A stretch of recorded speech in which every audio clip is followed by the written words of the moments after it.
भारत और यूएस के बीच आतंकवाद से निपटने पर साझा बैठक, इस वक्त की बड़ी खबर। अफगानिस्तान में सुरक्षित पनाहगाह ना बनाए आतंकी, दोनों देशों ने सीमा पार आतंकवाद के सभी रूपों की कड़ी निंदा की है। अमेरिका ने भारत के साथ खड़े होने की अपनी प्रतिबद्धता दोहराई है। मैं चाहूंगा राहुल, ये दोनों ब्रेकिंग जो अभी पहले हमने दिखाई थी और ये ब्रेकिंग और ये दोनों विजुअल लेने के साथ मैं विष्णु सर के पास आऊंगा। विष्णु सर, एक तरफ आईएसकेपी, दूसरी तरफ भारत और अमेरिका की बातचीत, लेकिन अमेरिका के ऊपर बातचीत करने से, अमेरिका से बातचीत करने से क्या फर्क पड़ता है? How does it matter? उनके तो इंटरेस्ट खत्म हो चुका है। वही दिक्कत है। देखिए, जब भी अमेरिका को थोड़ा बहुत इंटरेस्ट होता है वो ऐसे ही स्टेटमेंट इशू करते हैं। मैं उम्मीद करता हूं कि इस बार उनके बदलाव आया हो पॉलिसी में, पर मुझे लगता नहीं है, क्योंकि ये अभी भी पाकिस्तान के साथ कोई ना कोई समझौता करना चाहते हैं, ये स्टेजिंग राइट्स चाहते हैं। तो ये पाकिस्तान के साथ के खिलाफ कुछ नहीं करना चाहते, ये मुझे लग रहा है। पर ये अगर ऐसे बात करते हैं तो थोड़ा बहुत प्रभाव ये पड़ता है कि बाकी देश भी नोटिस करते हैं। पर हमको चौकन्ना तो रहना ही है। ये जैसे मैंने पहले भी कहा है, हमको हैवी लिफ्टिंग हमको ही करनी है। Point taken sir, heavy lifting हमें खुद ही करनी है।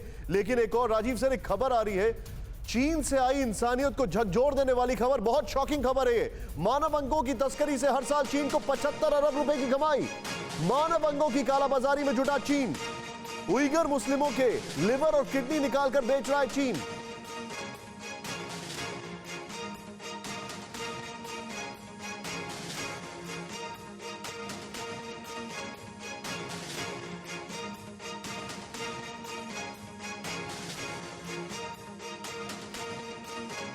मीडिया रिपोर्ट्स के हवाले से एक खबर आई है, आपको बताना चाहूंगा। यह अलग अलग मीडिया रिपोर्ट्स के हवाले से खबर आई है और इसको लेकर मैं मनीष झा के पास भी आने वाला हूं कि इसके पास क्या क्या इंफॉर्मेशन इसमें और भी उनके पास है। मैं चाहूंगा सीधे इसको प्ले ऑन करें जो हमारे पास जानकारी है। चीन का अत्याचार, उइगर मुसलमानों का की चित्कार। चीन उइगर मुसलमानों के अंगों का कालाबाजारी कर अरबों रुपए की कमाई कर रहा है, यह अलग अलग रिपोर्ट्स में दावा किया जा रहा है। चीन में करीब 1.5 लाख लोगों को जबरन कैद करके रखा गया है। और यहां पर देखें, द हेराल्ड सन न्यूज़पेपर की रिपोर्ट है, या जो मैं आपसे कह रहा हूं, कैद के दौरान जबरदस्ती उइगर मुसलमानों को की किडनी, लिवर निकाले जा रहे हैं। ऑस्ट्रेलिया के एक अखबार की रिपोर्ट में इस बारे में कई खुलासे किए गए हैं। एक स्वस्थ लीवर को बेचकर चीन करीब 1 करोड़ 20 लाख रुपए की कमाई करता है। रिपोर्ट में यह तक बताया गया है, मानव अंग तस्करी से चीन को सालाना 75 अरब रुपए के आसपास की कमाई होती है। रिपोर्ट्स में यह कहा गया है। मनीष, ऑस्ट्रेलियन न्यूज़पेपर की रिपोर्ट है, आपके पास क्या क्या इंफॉर्मेशन इसको लेकर, इसमें कितना रिलाय कर सकते हैं ये देखते हुए कि क्या वाकई में चाइना इस हद तक वहां पर जा रहा है?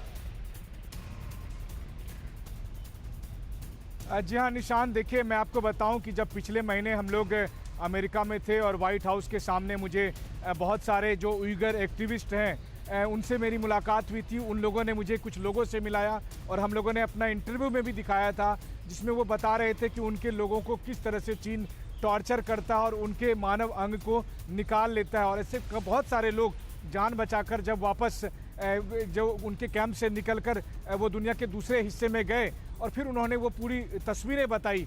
और उसके बाद से लगातार इस बात को लेकर अलग अलग अंतर्राष्ट्रीय संगठनों ने जांच करना शुरू किया और पिछले 2-3 साल में ये आंकड़ा हर साल बढ़ता जा रहा है, जो 75 अरब डॉलर तक पहुंच गया है। तो आप सोचिए कि चीन की कमाई का एक बड़ा जरिया चीन के वहाँ के लोगों की जबरन किडनी, लीवर और दूसरे तमाम अंगों को निकालना है। इसके पीछे एक और पर्पस है, ताकि आप उइगर जो कम्युनिटी है उसको पूरी तरह से खत्म कर सकें, उसको अपने हिसाब से तैयार कर सकें और उसकी जो पहचान है, उसके अस्तित्व है, उसको आप मिटा भी सकें। जी, पॉइंट टेकन। मैं राहुल चाहूंगा सिर्फ इस ग्राफिक्स के साथ आए। राजीव सर, आपका टेक इस पर, क्या ये वाकई में संभव है? देखिए उसमें मैं तो थोड़ा धन वाले मामले पर ज्यादा नहीं सहमत हूँ, लेकिन उनके ऊपर किसी न किसी तरह से जिसे कहते हैं उनके सप्रेशन बहुत दिनों से चल रहा है। और यह जो खबर आ रही है, अगर यह सच है तो इसमें उनका पूरा जो उद्देश्य चीनी शासकों का है वो इन्हें समाप्त करना है, न कि उनसे कुछ धन कमाना है। उनकी उस जनजाति को ही समाप्त करनी उनकी पूरी मंशा लगती है। और वो चाहते हैं कि वो कोई भी आवाज नहीं उठाए, चाहे इधर उधर भी वो नहीं भटके, और उन्हें किसी भी तरह का संबंध जो बाकी संगठनों से हो सकता है, बाकी देशों से हो सकता है, एक तरह डिमोरलाइज करने वाली उनकी प्रक्रिया है, न कि धन कमाने की, मुझे ऐसा प्रतीत आप जो होता बता है। रहे हैं सर, लेकिन इस बीच एक और हमारे पास खबर आ रही है, वो ये है कि चीन से निपटने के लिए भारत ने ऊंचे पहाड़ों पर अपनी रणनीति बदल दी है। माउंटेन स्ट्राइक कॉर्प को दी गई फाइटर ग्रुप की शक्ल, ऊंचे पहाड़ों पर एक्शन के लिए दी गई विशेष ट्रेनिंग, ये हमारे पास जानकारी है। पहाड़ों पर युद्ध में पूरी तरह ट्रेंड होंगे इसके जवान। सीधे प्ले ऑन करें, यहां पर जो इंफॉर्मेशन हमारे पास आ रही है वो ये है, पहाड़ों में चीन को मिलेगा करारा जवाब। चीन को जवाब देने के लिए माउंटेन स्ट्राइक कॉर्प को चाक चौबंद करने का काम शुरू हो चुका है। नेक्स्ट चेंज करें इसको, अगले 4 से 6 महीनों के भीतर यह प्रक्रिया युद्ध स्तर पर पूरी कर ली जाएगी। माउंटेन स्ट्राइक कॉर्प को ऊंचे पहाड़ों में युद्ध के लिए विशेष प्रशिक्षण दिया गया है। मैं जाऊंगा इस ग्राफिक्स और शॉट्स के साथ सीधे जल सेना के पास। सर, माउंटेन स्ट्राइक कॉर्प जो है, इसको आप, इसके ऊपर आप क्या कहेंगे? देखिए निशान जी, माउंटेन स्ट्राइक कोर जो कि पानागढ़ में रेज हुई थी, मैं भी उसका हिस्सा रहा हूं, एमजीजीएस ऑपरेशंस, तो बहुत योगदान रही है हमारी उसके खड़े करने के ऊपर।